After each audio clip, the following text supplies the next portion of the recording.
El presupuesto es la clave para poder tener en control todas tus finanzas personales. Y en este video te voy a mostrar por qué. De hecho, tú y yo vamos a hacer un presupuesto en este preciso instante. Lo primero que haremos será evaluar tus ingresos.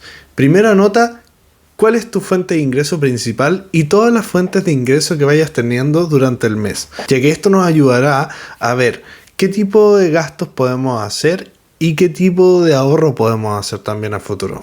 El segundo paso para hacer un buen presupuesto es identificar cuáles son nuestros gastos fijos, es decir, los gastos que tenemos que hacer cada mes, arriendo, cuentas, deudas bancarias, etc. Todas sus deudas o todos sus gastos que son mensualmente constantes, estos tenemos que anotarlos como gastos fijos. Una vez hecho esto, empezamos a anotar cuáles son nuestros gastos variables, es decir, los gastos que van fluctuando mes a mes. Aquí encontramos comestibles, encontramos movilización, entretenimiento, etc. Es importante analizar bien estos datos ya que necesitamos un monto realista de los consumos mensuales. Muchas veces los gastos variables no son bien identificados por compras pequeñas como un Chalkman o cualquier cosa por el estilo. Sin embargo, estos pequeños montos cuando se acumulan muchas veces pasan desapercibidos, pero realmente impactan directamente en tu presupuesto. Tienes que establecer un objetivo financiero,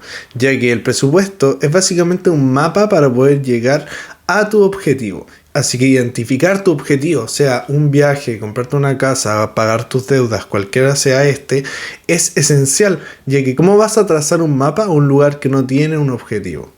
Priorizar y reducir gastos. No todos los gastos son necesariamente malos, pero hay que identificar cuáles son esenciales para nuestra vida y cuáles son desechables. Si bien pensar que, por ejemplo, los estudios son un gasto que es constante y por lo general es elevado, pero sin embargo tiene un fin, que es desarrollarte a ti como persona. O sea, es un gasto bueno. Sin embargo, hay otros gastos que son innecesarios, como comprar una polera de marca o tal vez ir a comer a restaurantes todas las semanas. Y estos gastos pueden reducir tu posibilidad de crecimiento económico, ya que no te deja margen para invertir ni ahorrar y realmente no contribuyen en nada en tu crecimiento financiero.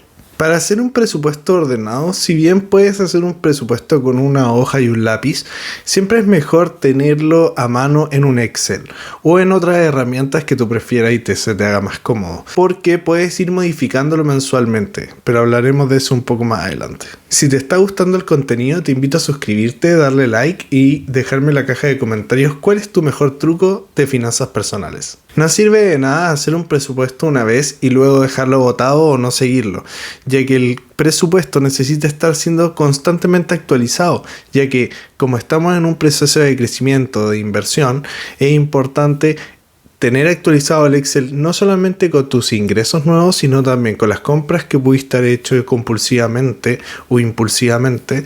También es importante anotar cuáles fueron los gastos innecesarios para identificarlos a futuros presupuestos. Seguir el presupuesto es fundamental para poder llegar a la meta financiera. Es cierto, sin embargo, también el presupuesto admite flexibilidad, es decir, si tu vida genera alguna situación en la que tienes que hacer un gasto extraordinario en algún mes o en algún instante, no dudes en hacerlo.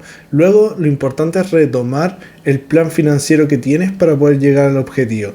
Pero la vida va cambiando y nosotros tenemos que adaptarnos a ella y en nuestras finanzas no es distinto. Nunca subestimes la importancia de tener un fondo de emergencia, ya que realmente en situaciones, valga la redundancia, de emergencia, te va a sacar de más de un apuro. Recuerden que no todo es gastar y tienen que, durante el presupuesto, guardar una parte para ahorro y para inversiones, ya que esto les permitirá poder usar el dinero a su favor y que él trabaje para ustedes a diferencia de que ustedes trabajen para él. Gracias por ver el video y les voy a dejar 2 videos de finanzas personales por si quieren verlos. Nos vemos en el próximo video. Hasta luego.